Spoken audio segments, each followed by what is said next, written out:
Panther Nation podcast. Yeah. Let's go. Yeah. Oh, cut it. Cut right. And I would like to introduce one of the hottest podcasts in Carolina history. Let's go. Yeah. Talk less chat. We got time to chop it up. Talking analytics and fantasy draft. You know what's up. Panther Nation representing. Cause this is where we talk that. Talk that's so incredible. Make them rewind that talk back. Pause. Talking Panthers football, we discussing it all. On and off the field, you know exactly who to call. You know we the #1 podcast. Competition is non-existent, you need to stop that. Pause. It's an honor to be a Panther fan, pause. At Bank of America, that is where we ball. Coming to the jungle, then you gonna feel the pause. Winning the trophy for the city, it is the call. Black, white, and blue, we going Carolina strong. And this is the conversation where everyone belongs. Discussing all the numbers and topics, you know we got it. We the hottest podcast and we popping, let's go.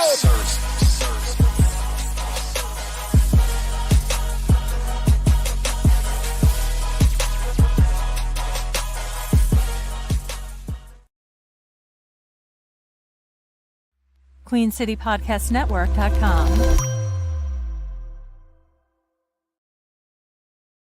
What's going on, everybody? This is Dave, one half of PNP, and I know what you're thinking. Where's Shad? Shad is on vacation. Like, you know, sometimes I'm going to have a vacation. He has a lot more than me because he's a very successful gentleman. But I have my man, Zach McKinnell from FCS Football Central. We're going to go through the lines and go through everything. We're going to talk about some draft prospects, and we're going to get into it. So, Zach, how are you doing, sir? Man, doing good. I appreciate you having me on the show again. Had a blast last year when you had me and Gerald on. So just glad to be back, man. Ready to talk some NFL draft. Shame on me. I didn't even invite Gerald. I should do better. But I got next week. We got one more week before this goes, right? But it is time to start talking about it. And folks who have watched the show know how I feel about the draft. At this point in the draft process, I'm just ready for it to be over. Like I'm done. Like I'm done with the mocks. I'm done with the chaos and what we're going to do at 8, but we're definitely going to have that discussion point. But how's your week been so far? How was your weekend, man? Man, doing good. Trying to stay ahead of all, like the NFL draft stuff. We just got done. Me and Gerald ran a whole scouting report, positional rankings, things like that for all the FCS guys. We're going to drop one more top 10, I believe, next week for not just FCS, but also HBCU prospects. So we're looking forward to try to give these guys one last push, man, because, if we don't do it as media, nobody else is going to do it. Yeah, we know how it goes. Yeah, man. Yeah, we'll definitely have some discussion points because the last time you was on this show, we had a discussion about a guy who ended up becoming pretty damn good for us in Charlotte. My man Jalen Coker from Holy Cross. So you guys, yeah, and I'm thankful. Okay, and I'm thankful. But hey, all right. So I have a question for you, Zach. If and by the way, for those who don't remember, Zach is a Dolphins fan. So if your GM has his press conference prior to the draft and says that we're stuck at our draft pick, what would you say? I mean, I think for the Dolphins, one, I wouldn't panic, right? Because I look at our needs, and I think luckily where we fall in the draft, all the top guys on the board should kind of be there. And we got a little bit of versatility on where we could approach with that pick. But I will say, with all the news coming out today about Tyreek and Jalen, I would kind of like to make a move, potentially, because I do think there are some elite guys at both of those positions that I would like for us to move in position if we could. But I think for the Dolphins, man, I would more rather see us make a move for future picks than I would for picks this year. Remind me what pick the Dolphins have. I think it's 16. Oh, that's a perfect pick for you guys to trade with us. Yeah. Come up to 8, man. Just hop on up to 8. Y'all need a quarterback? Y'all think we're gonna get a quarterback? Okay, so you're talking to a Dolphins fan who begged the Dolphins to draft Justin Herbert at that spot that year over Tua. I was in the minority there, obviously, but I think looking back, hindsight's 2020, that was a pretty good call. I would feel much better with where this franchise would be with Justin Herbert right now than Tua. All I'm gonna say is this: there was a general manager for the Panthers that wanted to trade up to go get Justin Herbert, and he was shot down by the head coach / last decision maker in Matt Rule, from what I understand from the sources I've heard.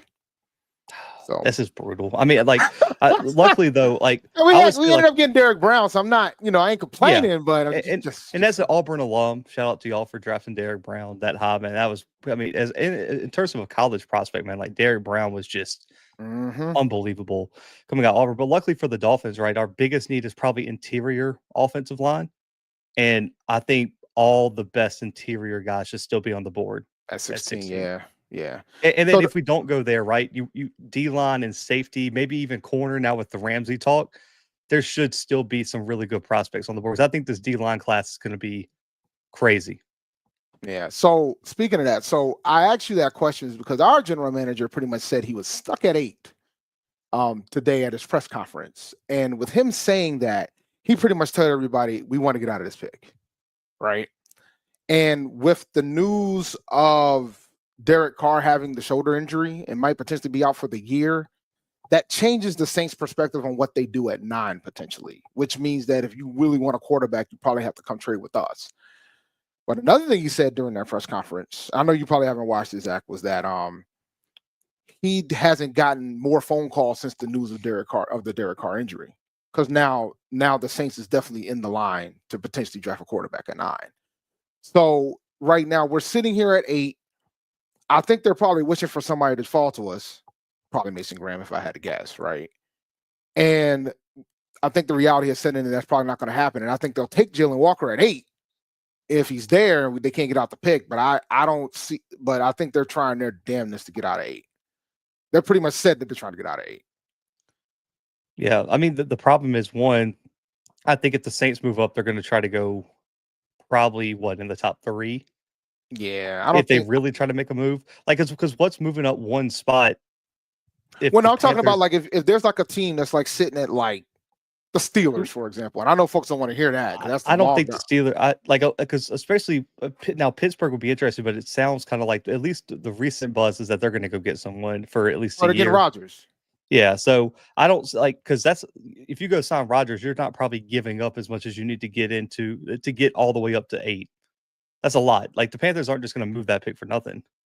The way he's talking, I think he's almost at that point. Like, we have a habit in Panther land to give away the leverage. And when you do a press conference like that, you've given away the leverage. Like, you're supposed to not really let folks know what you're going to do, what you're trying to do. It's supposed to be basically, hey, you're supposed to be playing poker. Like, folks ain't supposed to know what your hand is. I saw all the cards today when I watched that 20-minute press conference. I saw all the cards. He turned his whole hand around and said, he pretty much showed his hand. He pretty much said, oh, we like our wide receiver room. I think we're cool with Coker and Leggett and their development. We brought back Thielen. We picked up David Moore. We're good at the wide receiver. So that pretty much tells me you're not drafting a wide receiver at 8, but I've been saying that for a while now. So you eliminate that. That means you're definitely not taking a tight end.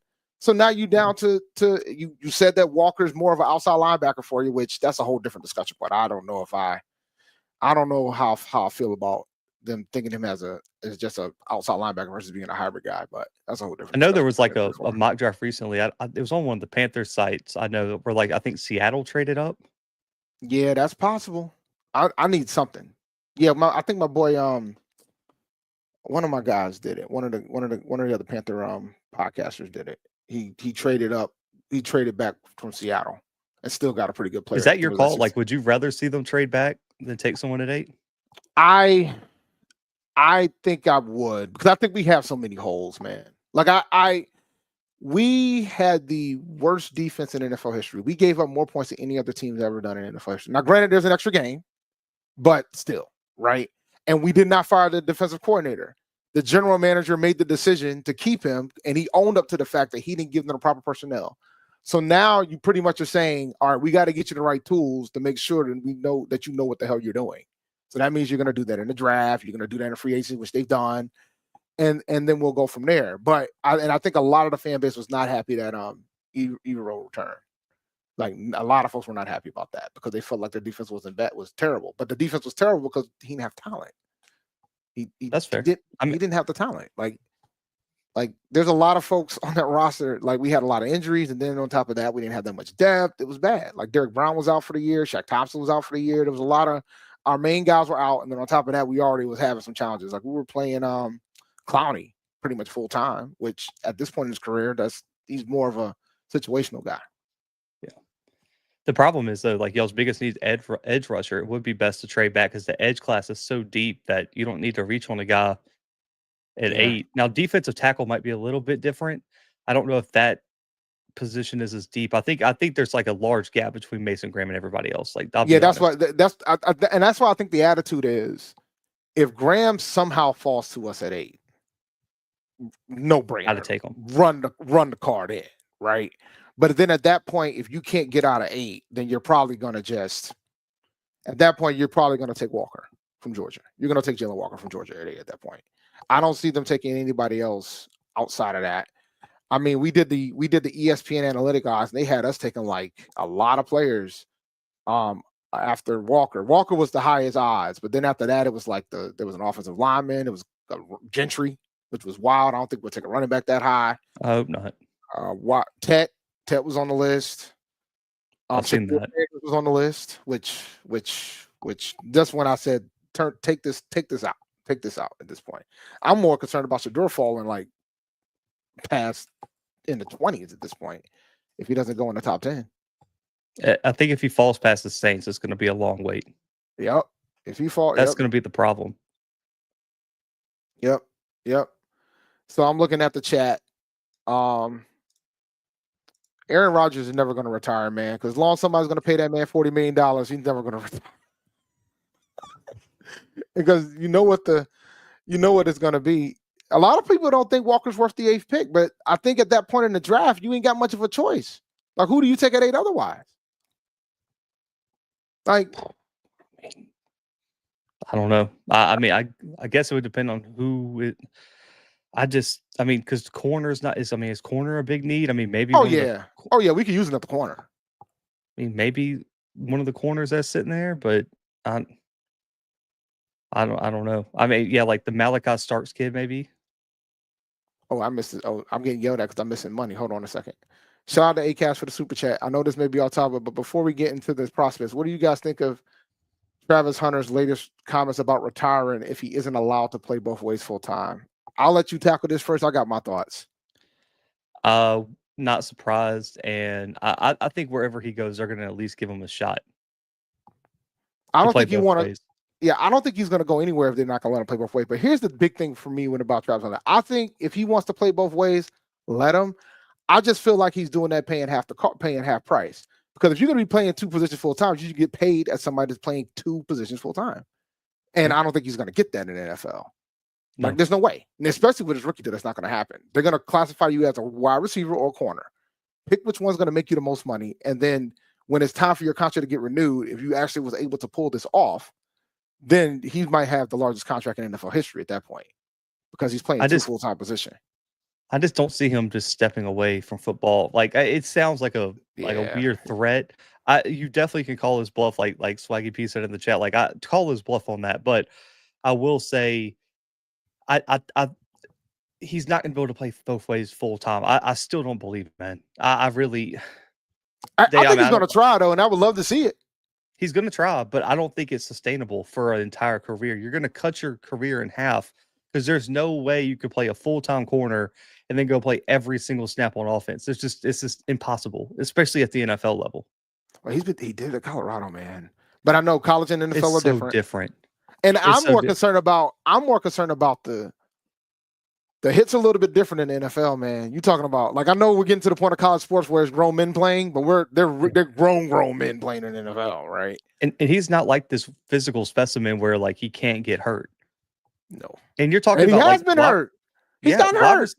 Wide receiver and corners also have like those ticky-tack injuries where you can pull a hamstring, you can tweak an ankle, you get turf toe. Like, he can have like a nagging injury, and playing both ways is just gonna be too much.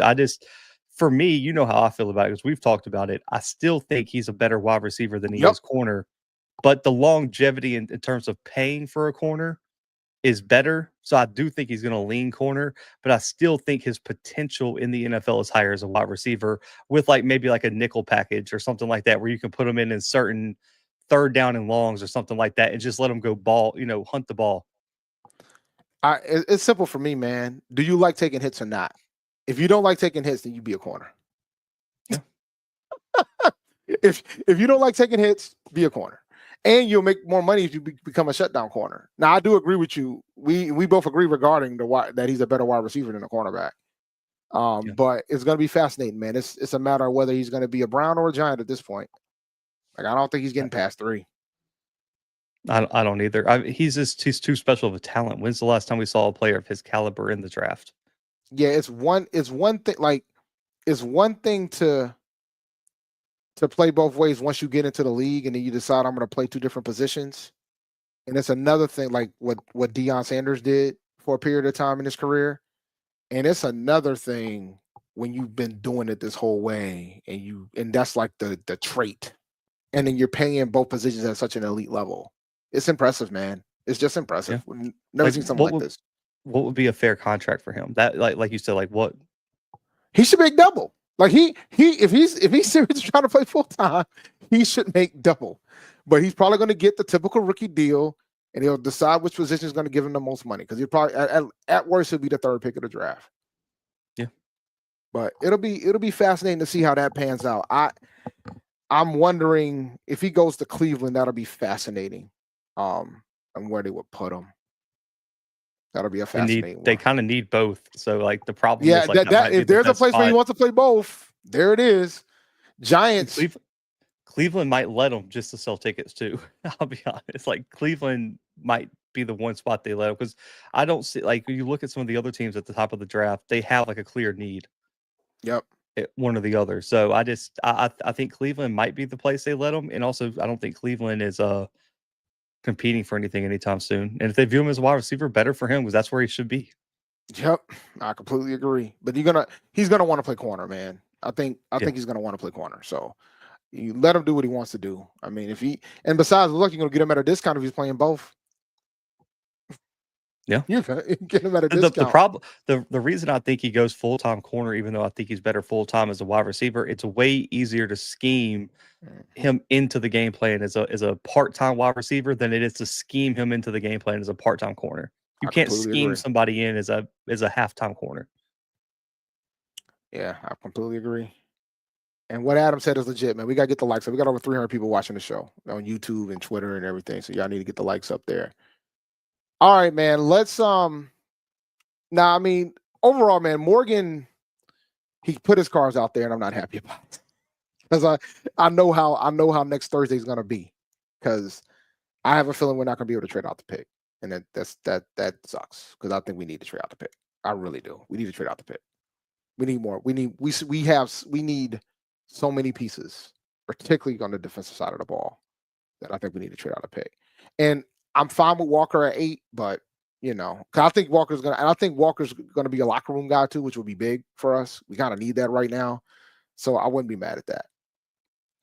I must say the two corners I was thinking of right there, like what Barron and the kid from Michigan, Johnson. If they're there, they wouldn't be bad picks. I personally like Johnson more than I like Barron, but I wouldn't be mad at either of those picks.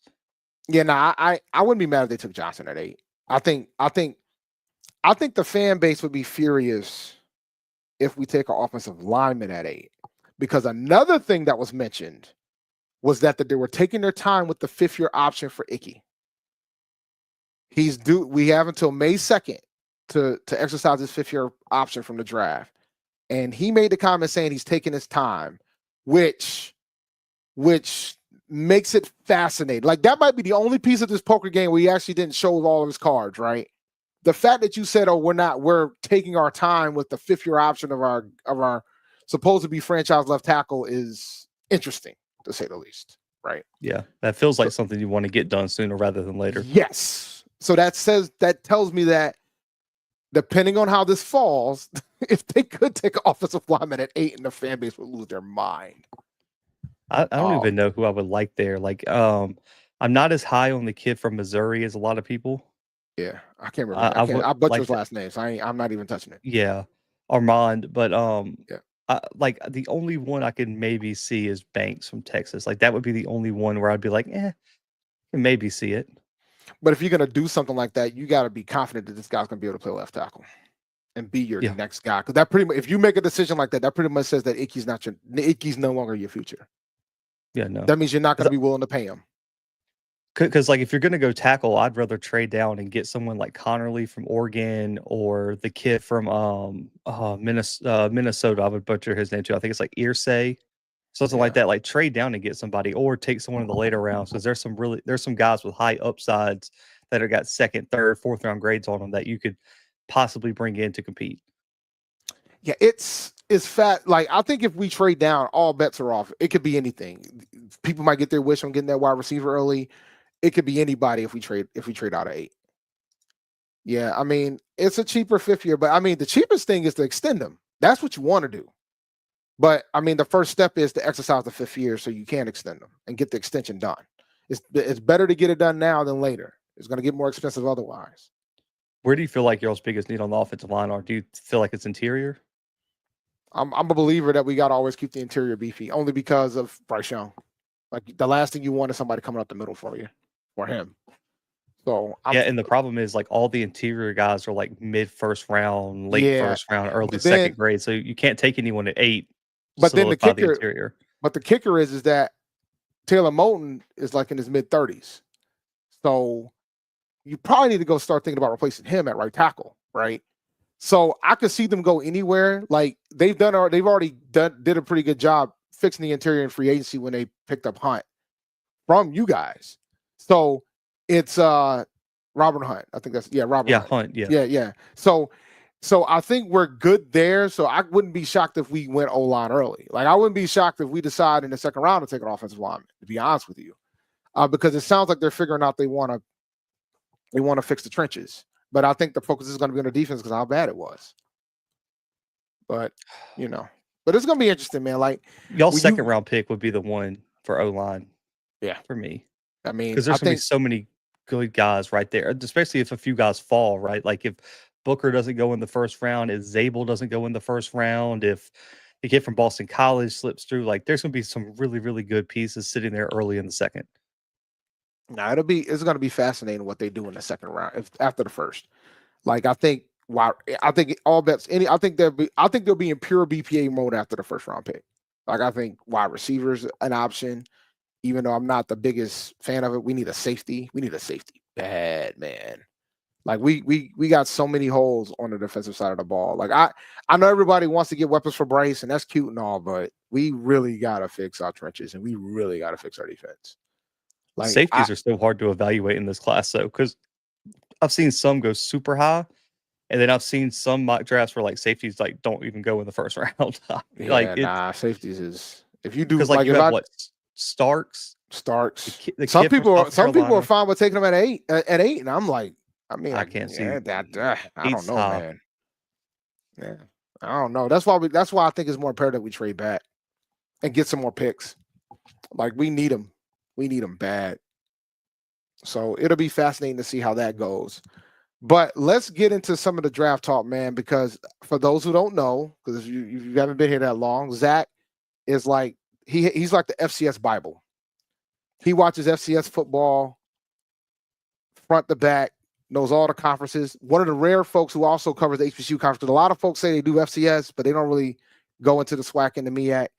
And what we've learned, and Panthers fans should have learned, you can find gems anywhere. They all don't have to be Power 4. Even though nowadays the NFL draft is looking like the Power 4 draft nowadays, they don't have to be. So when we talk about some of the top prospects from the FCS side of the fence, who's the first guys you're going to mention? Zabel, I think you got to start with after the.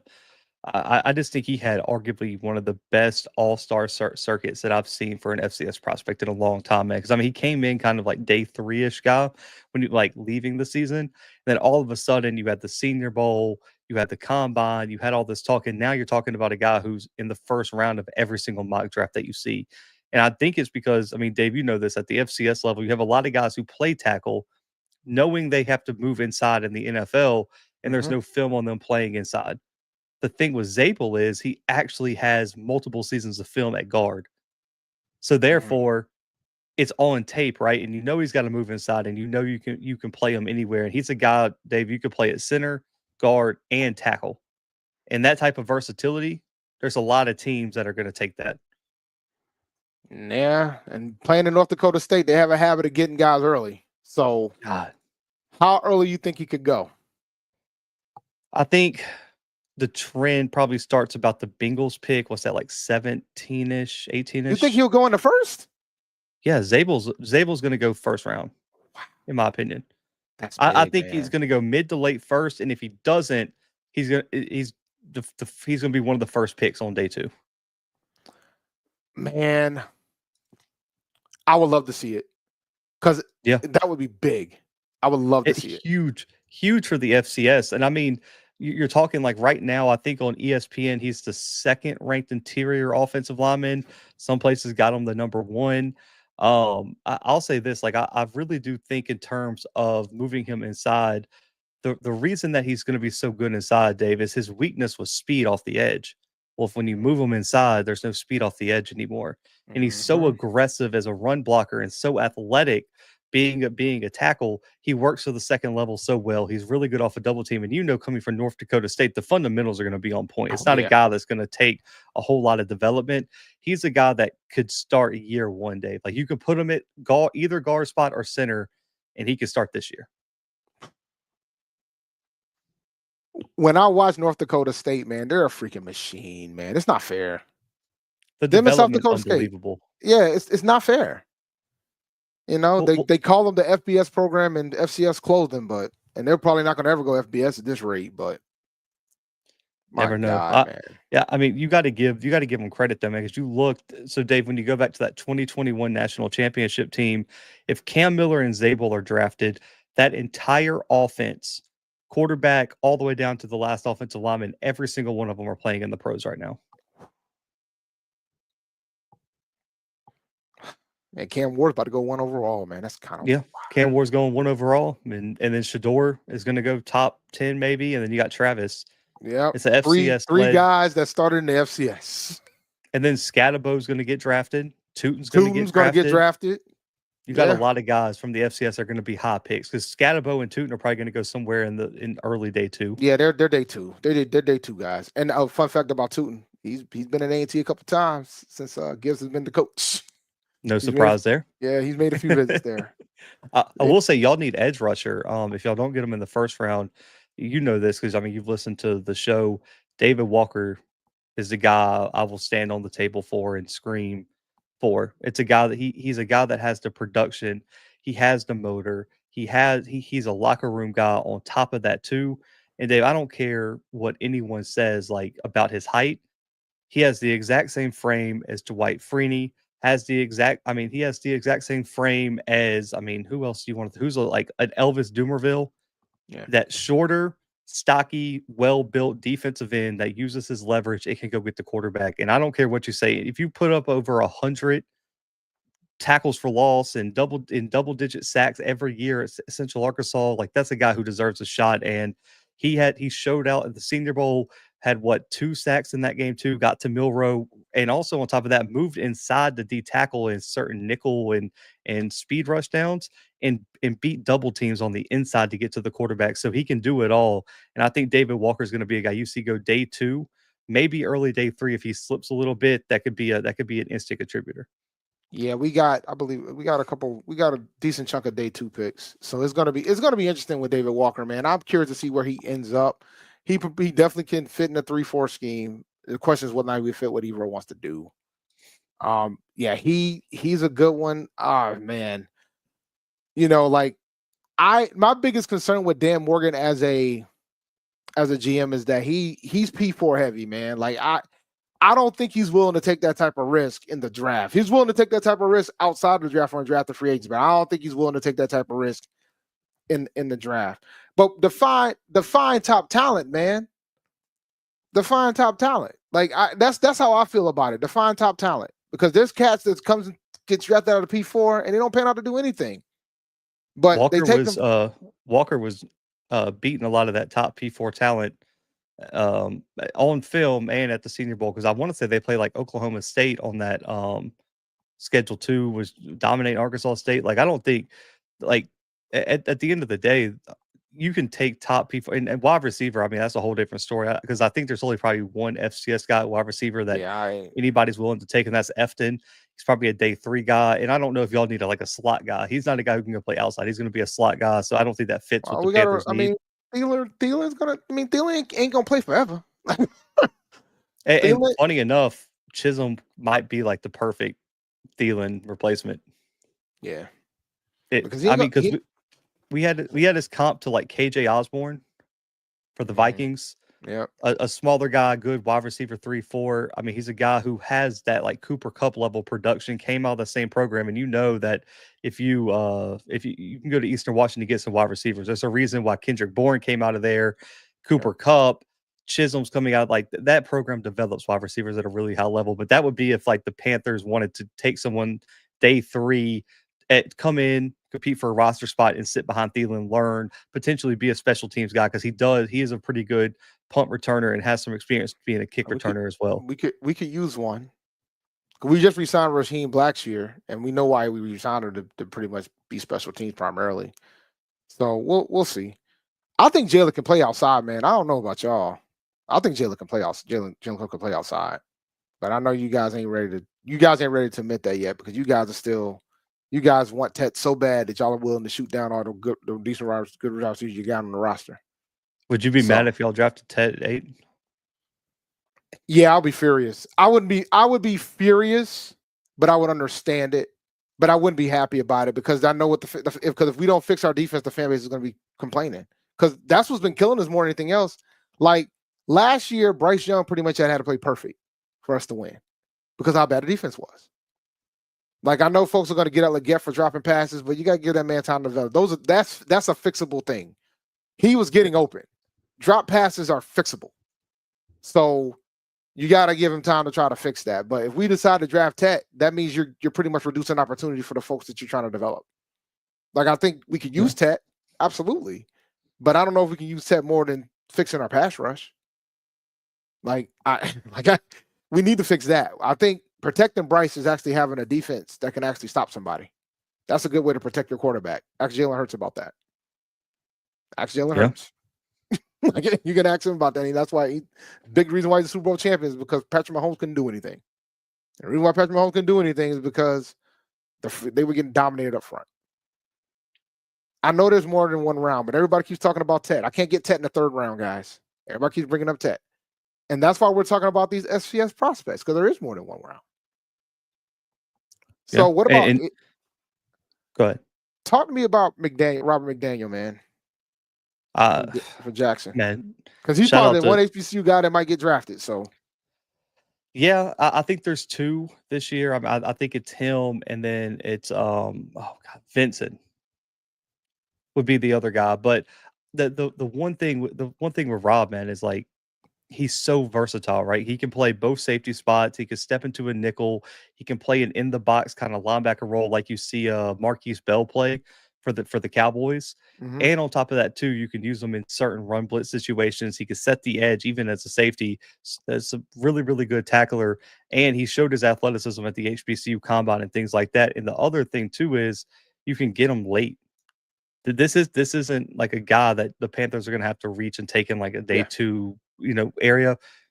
You can get Rob McDaniel in the day 3, 4th, 5th, 6th, 7th round potentially, and you get a guy who is 6'2", 213, can cover, tackle, and play a variety of roles, and can be a special teams contributor early as a rookie.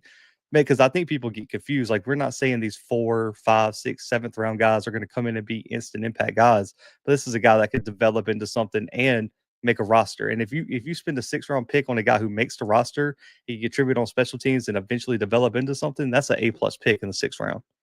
Well, I mean, folks got to remember the core of an NFL roster is the day 3 guys. Yep. That's the core. Like the core of an NFL roster is the day 3 guys. Yeah. So, I know we always talk about, they got Tom Brady in the 6th round, but there's a lot of players that come out of that 3rd day that makes the rosters, Yeah. Like there's another one in day 3 too. I mean, literally McDaniel and this kid are like almost the exact same prospect. Keandre Jackson out of Illinois State, another FCS guy. He was the late add to the Senior Bowl. had a really good week, was actually named the best safety on the national team. And man, I think he's probably a step behind athletically behind Rob, but in terms of a tackler and hitter and playing in the box, he's probably a step better. And he could play that deep safety role a little bit better than Rob. So I really think Keandre Jackson and Rob would be two safeties available late on day 3 that can step into a role and also play a little bit of special teams for y'all.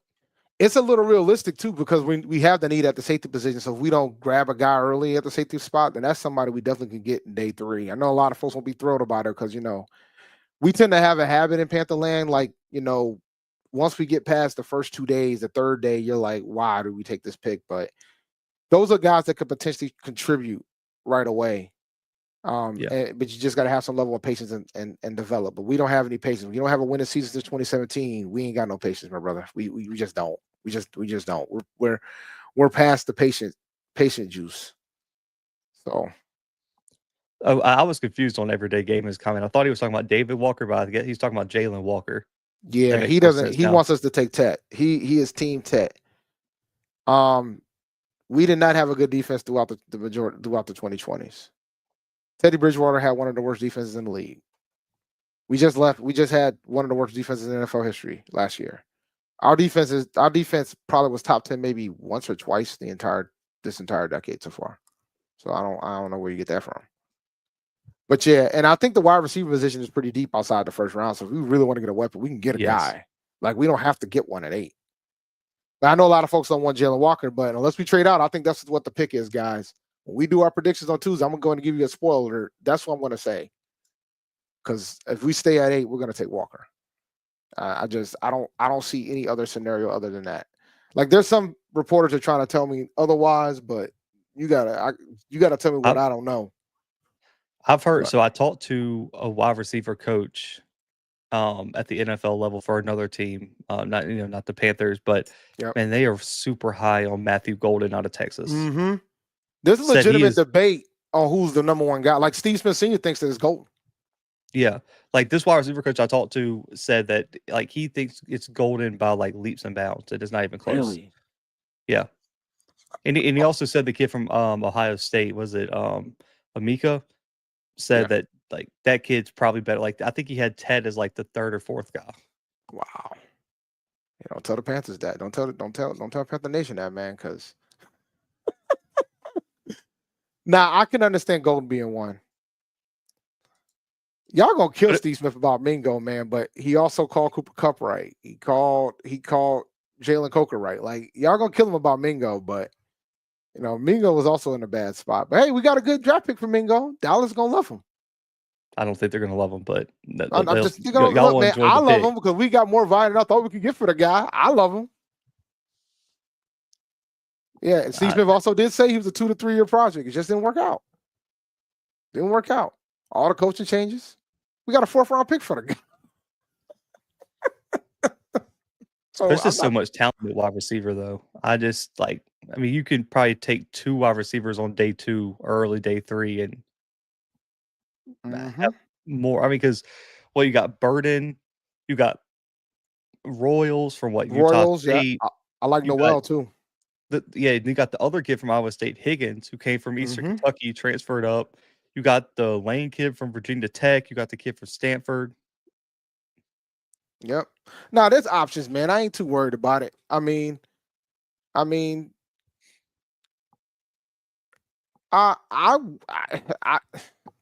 we gotta go edge. I want them to go edge, but I don't think that's gonna. I mean, the closest thing for edge is Walker, but I don't know, since they think he's an outside linebacker. I don't know if we can even call that edge, but we'll see.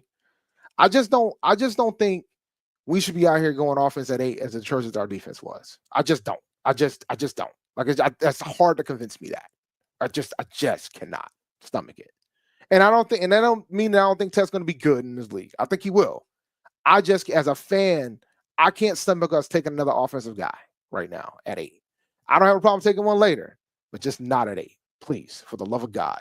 Warren's out of the picture. They didn't even mention tight end during that presser. I don't know where that came from. I don't understand why people think that Warren was even an option for us at 8. The problem is, like, edge and wide receivers are both so deep that it's hard to justify either one unless you get Carter at edge, which isn't happening. I mean, how much better is Jalen Walker than Williams from Georgia, or Shamar Stewart, or Mike Green, or anyone like that? He kind of threw Stewart under the bus a bit. He ain't mentioned a name, but he said something to the effect of, "We want players that are productive while they're in college." And a lot of folks have been talking about how Stewart wasn't nearly as productive. So so I was like, well, that pretty much eliminates him. So that's why I'm like shooting at Walker. Like, I think Walker's the guy if we're stuck at 8. Like he said. That's fair. Yeah, I think Green had production at Marshall, but you can't take him at 8. That's a trade back candidate. Nope. Can't take him at 8. Because I like Green.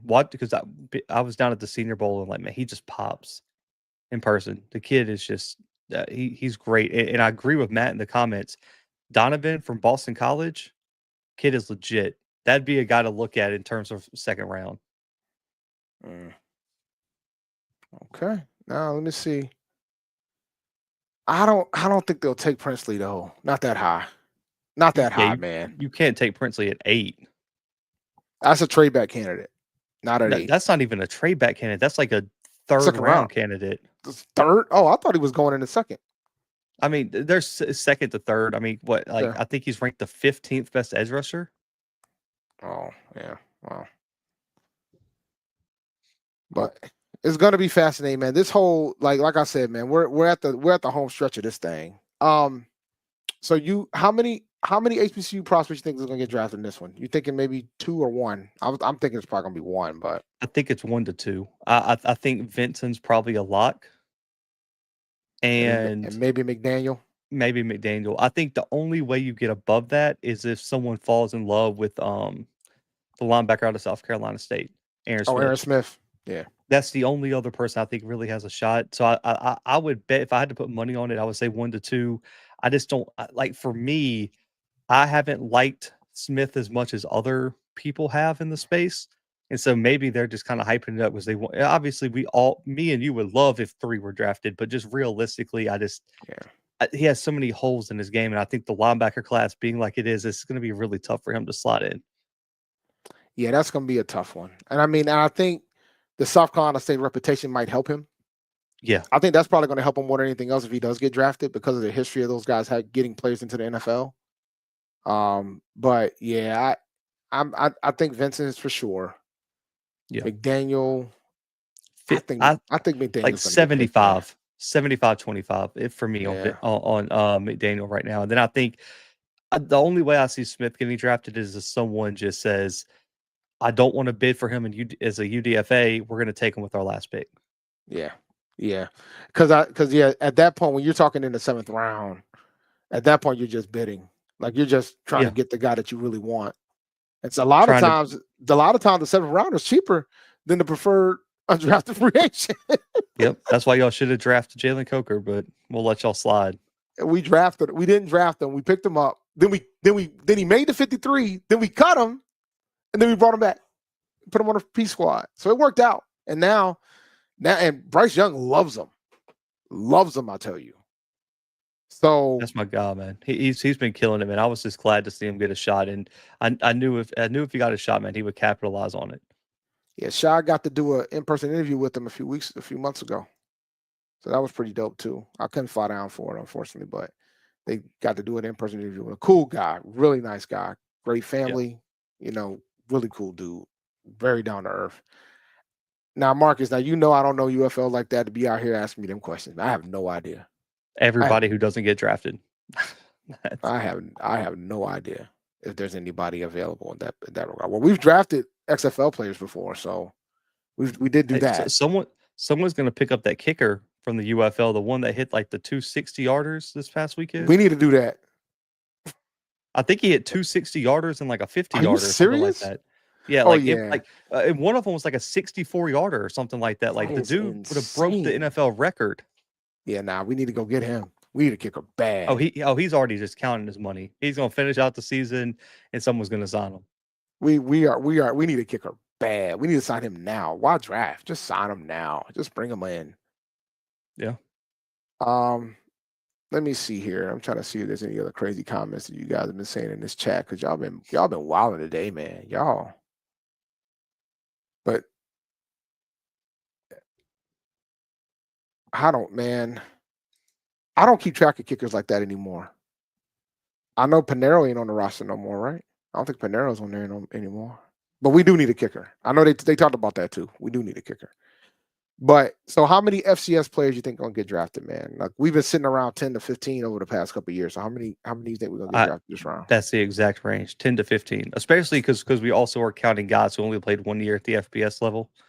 But I would say somewhere between 10 to 15. I think your locks are probably Zabel, Grant from William and Mary at offensive tackle, David Walker, Vinson, Jalen Travis, who transferred to Iowa State for a year, Teddy Buchanan, who went from UC Davis to Cal, the tight end from Georgia Tech, who graduated from Yale, Brosmer at quarterback, New Hampshire, Minnesota, Slater, Marcus Harris went from Idaho to Cal. And then you kind of got like the 50-50 guys like the Cam Millers, the Keandre Jacksons, the Robert McDaniels, the Marcus Yarns at running back, the Marcus Weirs from Montana State, interior offensive lineman, the Elijah Williams from Morgan State, guys like that I think someone could take them late if they just fell in love with them and didn't want to bid on them. But I would think 10 to 15 would be where I would put it. I think if we can get to 15, and that's a hell of a mark to get for the FCS, because you're probably only going to see about 15 to 20, 22 guys from the G5 even get drafted this year. That is insane, man. If FCS gets as many players as the G5, that's telling. Because last year the percentage was massive. Like the FCS has stayed about the same the past 5 to 10 years. The G5 is plummeting. So it's almost better to be in the FCS than even the G5 right now. We could talk about realignment. And maybe after I do my quick out on underdog, we can talk about realignment for a bit, and then we'll close the show. I'll answer this question. Do you think we got to, man? I think we need to. I think like I've been saying all show, I think Morgan wants to. So I think we need to. Like we have to. Let me do a quick underdog ad because so make sure you guys go to underdogfantasy.com and use the promo code PNP when you do. The NBA is going on right now. The playoffs is about to start. You can do higher and lowers in the Champions League. You can do daily fantasy drafts there as well. You can win up to over 1,000 times your money. So make sure you go to underdogfantasy.com and use the promo code PNP when you do. I'm waiting for them to do WWE because WrestleMania is this weekend, but be careful with that. You know what I'm saying? I am going to be watching WrestleMania. I've been kind of furious with them ranking the top WrestleMania matches of all time because I know they already picked my number one. I'm not happy about it, so I feel a way about it. I know you probably don't watch wrestling, but you probably watch it. Did you ever watch wrestling? Yeah, when I was like a kid. Yeah, I guess WWE Raw's coming back into town in July. I might take my son with me. Get a little bit of. Oh, see, yeah, if you have a kid, that's completely different. I mean, it's soap opera, man. It's drama. Yeah, that's what it is. It's drama. It's drama for us. I'm still watching football from last season, so drama. That's how. Listen, man, we're overdue to have a college football network, so it's going to happen someday. It's going to happen someday. Yeah. So you talked about the fact that the G5 and plummeted, and FCS has pretty much stayed steady over time. Do you think we're almost at the point with everything that's going on in college football where it might be time to have that discussion about whether we just have the P4 and everybody else? Yeah. Are we there? I agree. I've been there. You know this because you've heard me talk about it. That's why I just think it's stupid for some of these FCS programs like Sac State to try to like kick the door in to get the G5 when you might just wind right back up with your buddies that you just try to get away from. I just think it's short-sighted because it's obvious that Appalachian State is closer to North Dakota State than they ever will be to Alabama. Yes. And how much more fun will the FCS title race be if we took the top 50 programs in FCS and just moved them to G5 and just kept the FCS structure the same? How much more fun would the playoffs be to watch, Dave? Oh my God, it'll be chaos. It'll be with Tulane, with App State, with North Dakota State, with the Montana schools, with you can just keep going on and on about like Memphis, which I think those programs like Memphis, Tulane, some of the top G5 programs will move to the P4 if this split happened, kind of like you saw with Cincinnati. Yep. So G5 is basically like the FBS conferences that aren't part of the Power Four. That's what the G5 is. Anybody outside the Big 12, ACC, Big 10, SEC. So, like, think about like the programs we just named: the Tulanes, the Memphises, the UAB, Eastern Michigans, the Troys, the Louisiana Techs, the Texas States, programs like that. Yeah. So, but like Dave, last year I got the number here: 19 Group of 5 players were drafted last year. 12 FCS players were drafted. The NFL draft is the P4 draft, man. I mean, you're talking 230 players. Over 230 players came from the P4, Power 4, or Power 5, because I think it was still Power 5 technically at that point. So, and then we got everything going on with NIL, with your boy Nico. For those that don't know, the quarterback for Tennessee, I don't want to butcher his last name. He held out. He pretty much held out for more money. He was already making $2 million at Tennessee. He wanted $4 million, and Tennessee said, "We're done with you." He no show for the spring game. Said he wasn't coming, and Tennessee was like, "We out. We done with you." So now he's sitting here in the portal, trying to see if he can get this more money, and he might not get more than $1 million now, according to reports. Just let poor representation trick him out of his spot. That's it. I keep saying it. This is why your dad can't be your agent.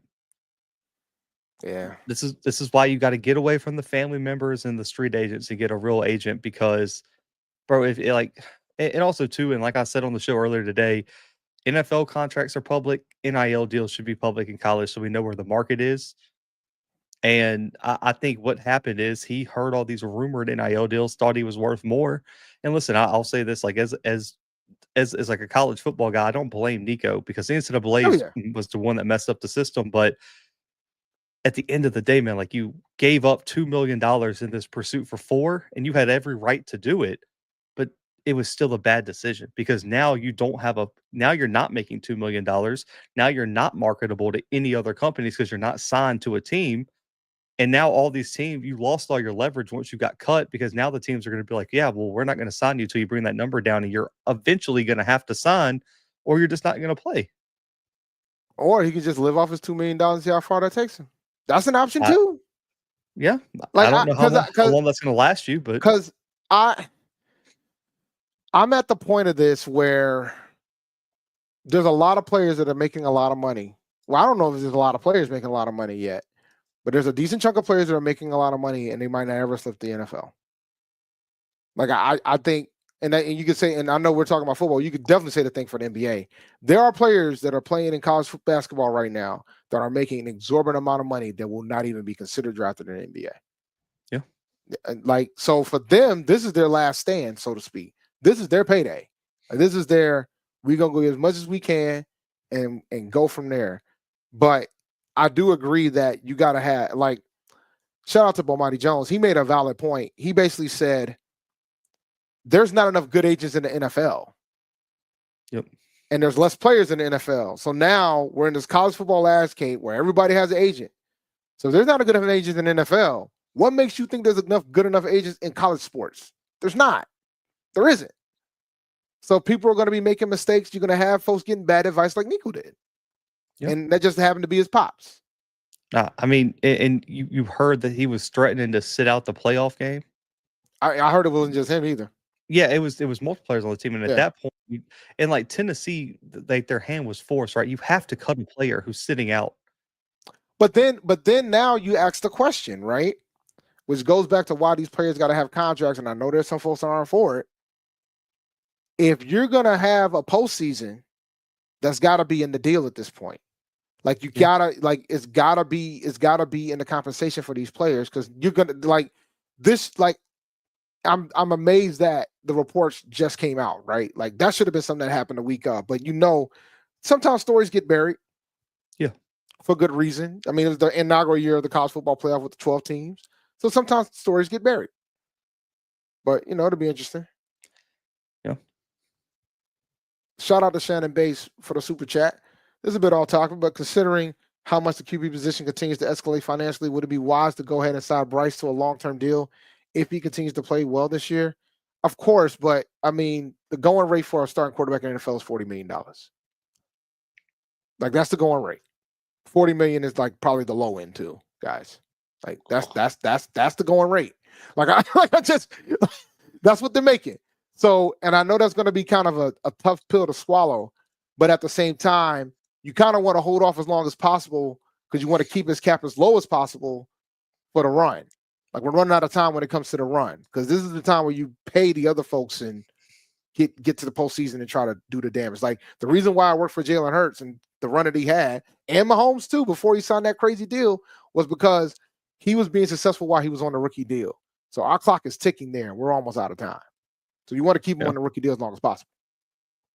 And I don't think Nico is going to get $3 million. All the programs came out today and said they're not paying anything more than $1 million, maybe $2 million. All these programs have dropped out of the sweepstakes because he's not worth $3 million.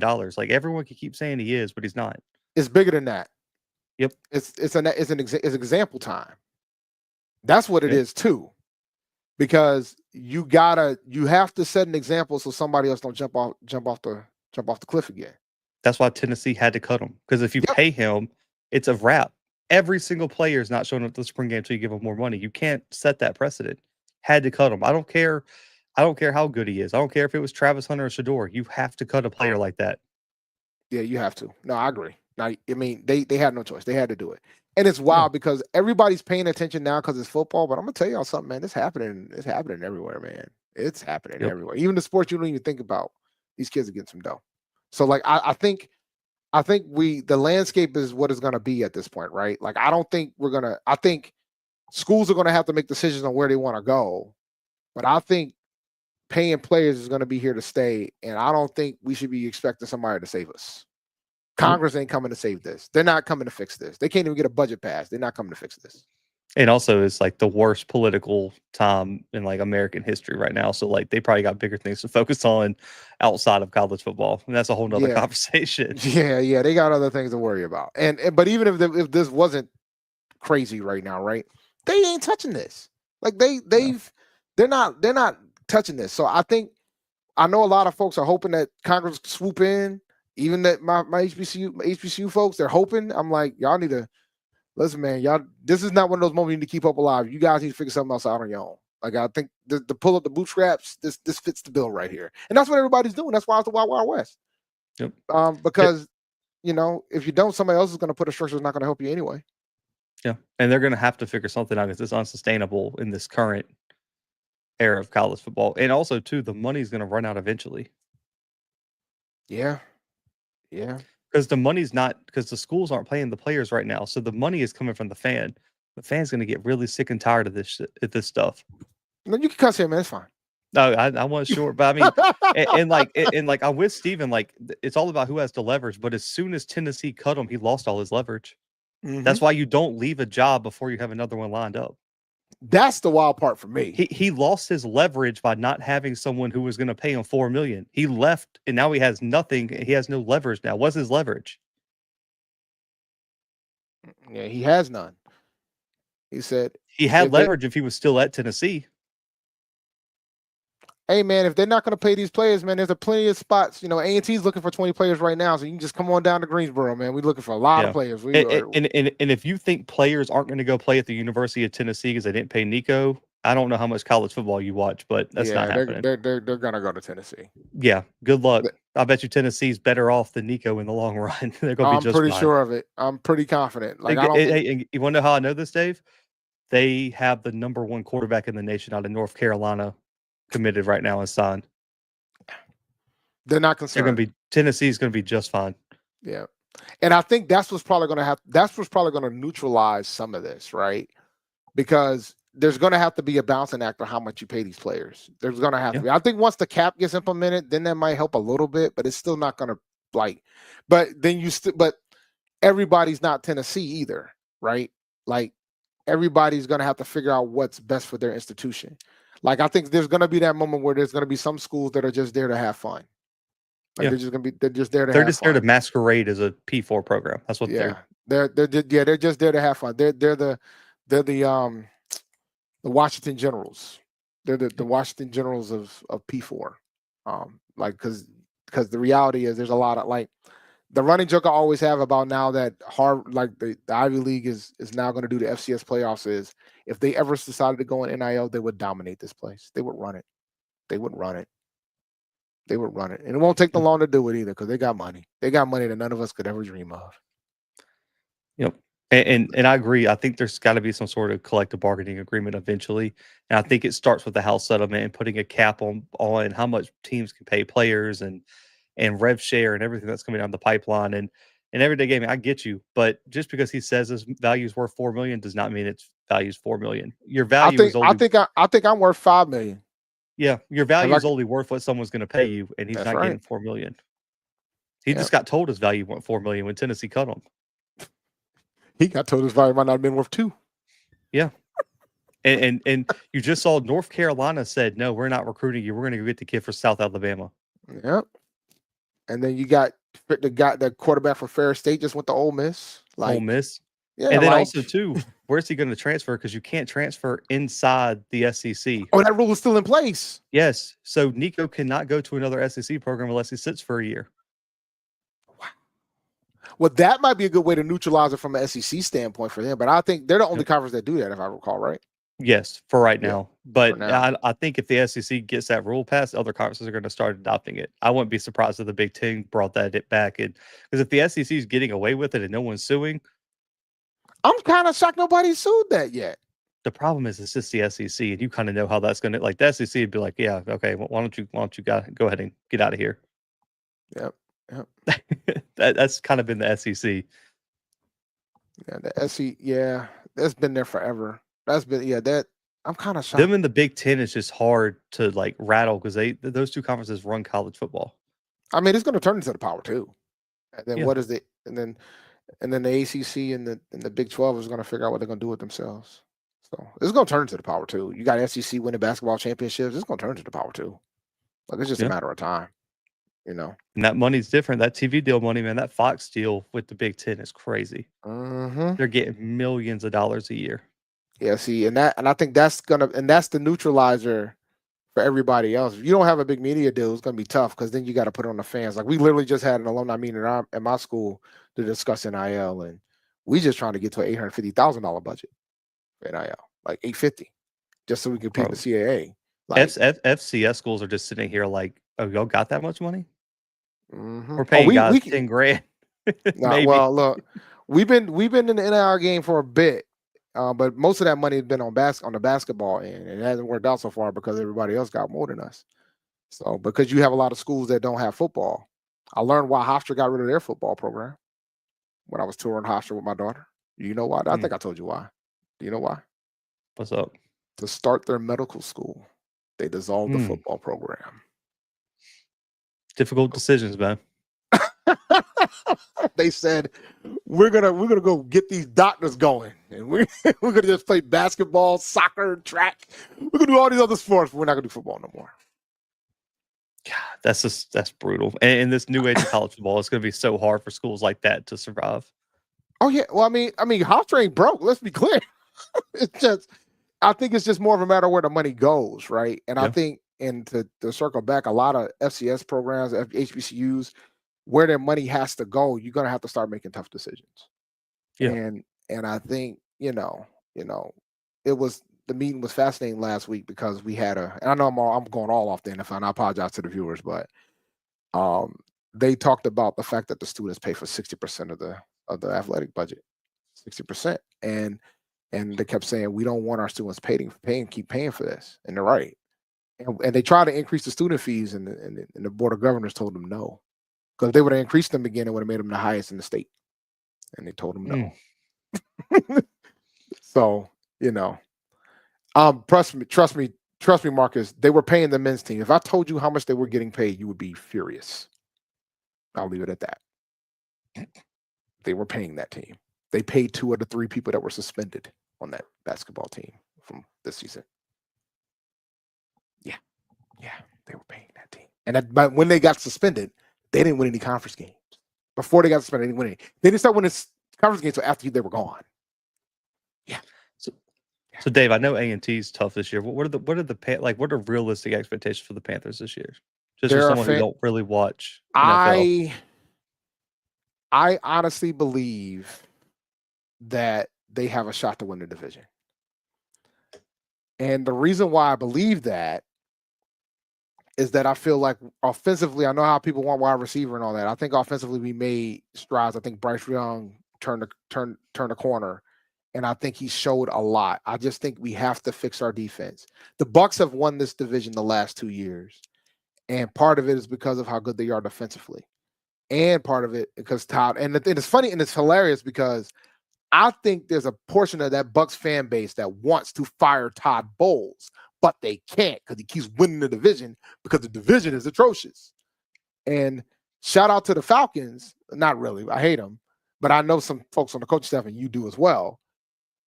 I think that Penix is another year away.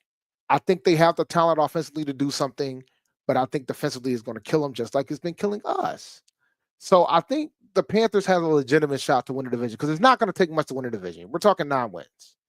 8-9, 9-8 is probably going to do it, right?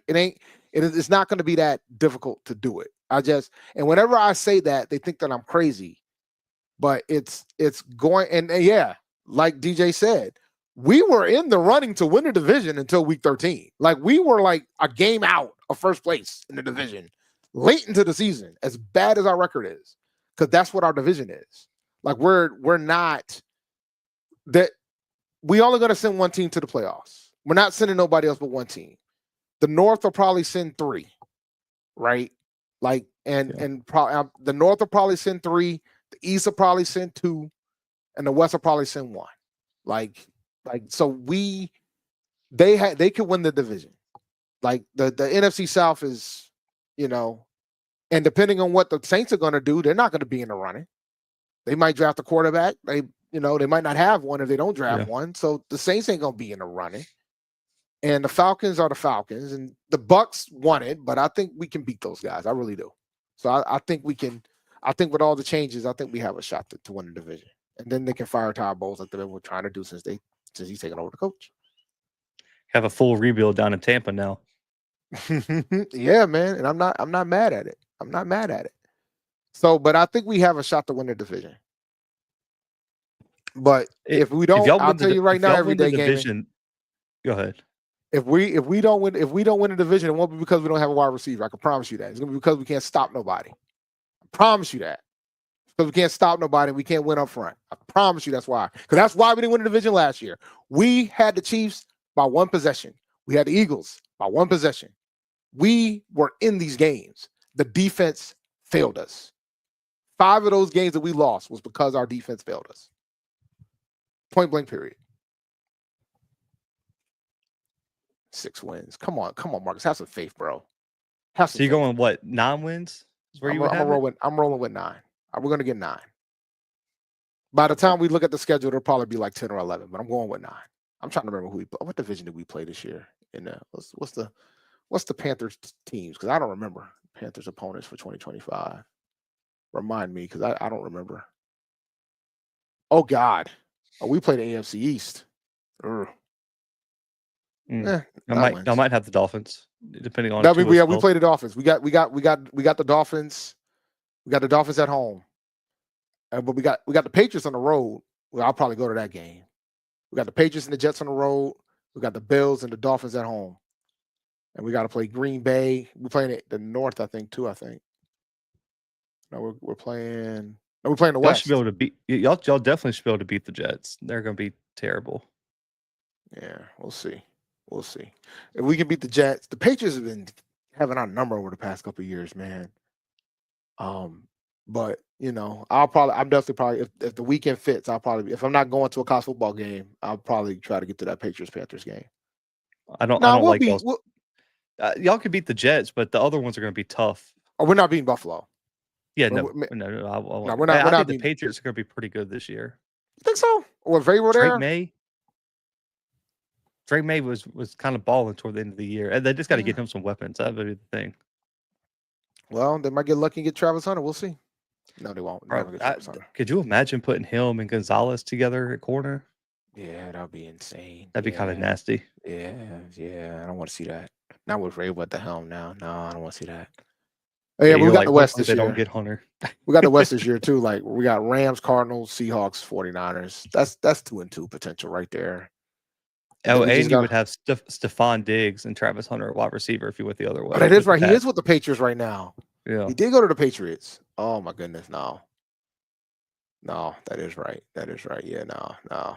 That'd be crazy. Yeah, no. Yeah, no, I don't want to see that. I don't want to see that. Hey, y'all might get lucky. Tua gets hurt every year, so depending on when y'all play us, y'all might have us pretty beat. Do you guys think y'all are going to be ready to? Do you think you're going to draft a quarterback this draft, man? No, I mean maybe late, but none that's going to compete with Tua. Yeah, maybe pick up Milroe or somebody. You never know, bro. You got to think. Like I'm 28 and I've never seen us win a playoff game in my life. When I was a kid, they were pretty good. Like I remember Tech. Oh, I'm sure. Like then that's how I got here, right? Because like my parents were growing up, we were really good. Oh yeah, they were. When I was a kid, they were really good. And I can't tell you my number 2 team because then I get kicked off the show. So no, that's fine. It's fine. We're not gonna kick. It's Tampa. It's Tampa. I can get it. Yeah, that's fine. That's where my mom was born. I got family down in Tampa, so I got a bunch of family in Tampa. So at least you got a Super Bowl there. You got 2 there. You good? You seen 2 in your lifetime there. You got 2 there. I mean, before the Panthers, I was a Denver fan, so it is what it is. But it's I got to see my team be in the Super Bowl twice. I do have that. Because there are some teams that never been to one, so I do have that. I was rooting for y'all because I used to hate Tom Brady as a kid because I was a Dolphins fan and I was the biggest Panthers fan that year. I was at A&T. I was pledging Sigma at the time. I was at A&T, and I was at my at my frat brother. When it wasn't my frat brother at that point, but I was at one of my frat brother's houses at the time, and we were watching the game. And there was one Patriots fan in the room, and everybody else was Panthers fans. So you can imagine his emotions once Adam Vinatieri walked up there and kicked that field goal, man. That was devastating. So clutch. Another South Dakota State product. Because when I went to South Dakota State, they have like a bunch of pictures of him like in the facility. Really? I didn't realize he went there. Yeah, because if I'm not mistaken, Vinatieri went there when they were still D2. And that would be such a Bill Belichick thing to do, by the way. Yeah, get a kicker out of South Dakota State. Yeah, he's the greatest kicker of all time. Yeah, that's what he does. Like that's what Bill Belichick does. I'm curious to see what he does in North Carolina and how long he's going to stay there. Very fascinating to see how far he goes with that. Yeah, yes, I heard about this. Yeah, Scott Hall was one of our old dorms. Yeah, I'm pretty sure he did get beat up. It's a shame. Scott Hall was different back then when we had Scott Hall. But and then we had the Super Bowl 50. Oh, I was a big fan that year because I was at Auburn at that time. Yeah, you got everyone when Cam was playing. Yeah, and I was there. I had a Cam Carolina jersey. I was rooting for. Yeah, that one was tough. I felt that one for y'all. So, Tony Coxum, Coach Coxum. Yeah, he used to coach Bluefield State, and now he's at the Citadel. He was on. For those that don't know, he was on the staff for the Broncos for Super Bowl 50. And I had a conversation with him about that game. And the first thing he told me was, and I quote, "We weren't concerned about y'all one bit offensively. They weren't worried because they knew that their offensive line was so atrocious." And then I told him, I didn't want to play y'all because I knew how good y'all defense was. Because I was rooting for the one rare time I was rooting for the Patriots that AFC Championship game because I knew we could beat them. I didn't think we could beat Denver with that. You think Carolina gets it done if the Pats go to the Super Bowl? Oh, absolutely. Because I think defensively we would be able to neutralize Brady, and I don't think their defense was that good that year. I think Cam would have had a field day with them. No doubt in my mind. But playing Denver, knowing how weak our offensive line was, because that was our biggest weakness all year. Yeah. And Mike Remmers has cost multiple quarterback Super Bowls. So, he has a history of doing these things. Bro, Cam did what he could, though. Like, that season was so spectacular for Cam. Folks forget that, Panthers fans, though, but folks forget that his number one wide receiver got hurt before the season. Kelvin Benjamin was out for the year. Now, I know how folks feel about Kelvin Benjamin now, obviously, but he was coming in as number one. He was out for a year. And what he did was amazing. Cam was out of his mind that season. Because that was the one time I watched like almost every Panthers game just to watch Cam. Like when I got really rolling, it would be like must see TV. I was at the Thanksgiving game against Dallas. I went down to Dallas for that. Oh man, I had a blast. And that pretty much was the end of Tony Romo. Yeah. So that was nail in the coffin. Another FCS product, by the way. Yes, another FCS product. He was a dog at Eastern Illinois or wherever he came out of. Yep. Remmers was bad. Don't do that. He was bad. I mean, that's fair. We did pick him up because back then our cap, like at the time during that period, our cap was in hell. So we were, GM Dave Gettleman at the time was like, yeah, man, we out here shopping at the Dollar General and Dollar Tree because they couldn't afford anybody. Like they were picking up guys from the street to like fill the roster. That was bad. Like, so that's why I always say when you talk about an MVP year, by far the most impressive MVP year I've ever seen in my lifetime. Most impressive by far, considering what he had. Now, granted, he had a phenomenal defense, by the way, guys. I know y'all feel about that, with the draft coming up. He had a phenomenal defense. That defense was number 2 in the NFL. But when you talk about what he had offensively, it was pretty much him, Greg Olsen, Jonathan Stewart, and Ted Ginn Jr. occasionally catching these long passes, and Philly Brown. So he did it at Auburn too.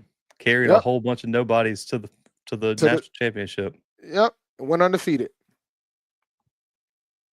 Because Peyton Manning got benched, man. I don't think folks remember that piece. Like Peyton Manning got like benched. Paxton Lynch or Brock Osweiler or someone like that. It was Brock Osweiler. Yep. Yeah. So he got benched during that Super Bowl. Bro. Like this was why I did not want to play them. And by the way, Von Miller was part of the same draft as Cam. Cam went 1, Miller went, I think 2 or 3. Yeah. So I had no interest in seeing that Broncos team. And I knew that Broncos defense was special in the preseason when I was looking at it. I was like, oh yeah, these guys are gonna be dominant all year. Peyton Manning didn't have to do anything. He didn't do nothing. If this current fan base right now, if I walked up to you and said our starting wide receivers going to the next year is Jericho Cotchery and Ted Ginn Jr., y'all would lose your minds. Y'all would be mad if we got anything close other than a wide receiver 8 more than y'all are right now. So, but nah, man, Cam worked miracles back then, man. We never gave him weapons. Because he was the weapon. He was the weapon. And it's a travesty too. And I always feel that way about that. I felt like they did him a disservice at times. Like he's had some good players throughout his career, but I think we did him a disservice not giving him enough weapons. Like I think because they thought that he could do it all. Don't ever call yourself Superman. Then everybody will believe it. And he did, and that's what he was. Yeah. Yeah, you know how we got Greg Olsen, right? We traded for him with the Bears. And that GM said that was the worst decision he ever made in his career. Was trading Greg Olsen to us. Such a bad trade. Oh yeah, I'm not complaining. Worked out for us. I ain't complaining one bit. But all right, man. Before we close out, man, Zach, tell everybody where they can find you and talk about all the great things you do. No, man, I appreciate you having me again. It was great talking a little bit of NFL, some FCS prospects. You can find me on FCS Football Central on si.com/college/FCS, and the Bluebloods on all podcast streaming platforms and YouTube. And man, Dave, I appreciate it as always, man. And also, man, make sure to check out HBCU Nightly on Sunday nights, man. Me and Dave both on there going through win-loss projections for all the HBCU teams. Yeah. We might have to go back to some of them, man. After what I heard, when conversations had to be had. Oh God, me talking about A&T with them wins, I'm gonna have to take a couple of them back of what I heard over the weekend. So I'm gonna have to probably talk that offline. But all right, guys, appreciate you guys checking out P&P. Hopefully, Rashad ain't on vacation next week because we got draft coverage. We're gonna still do the draft extravaganza. I've already got invited to a couple of shows, so it's gonna be fun during the draft. So make sure you guys like and subscribe to the channel, and we will see you guys next week on Tuesday night. I think we'll see. We change our dates sometimes around here on P&P. You guys have a lovely evening. Peace.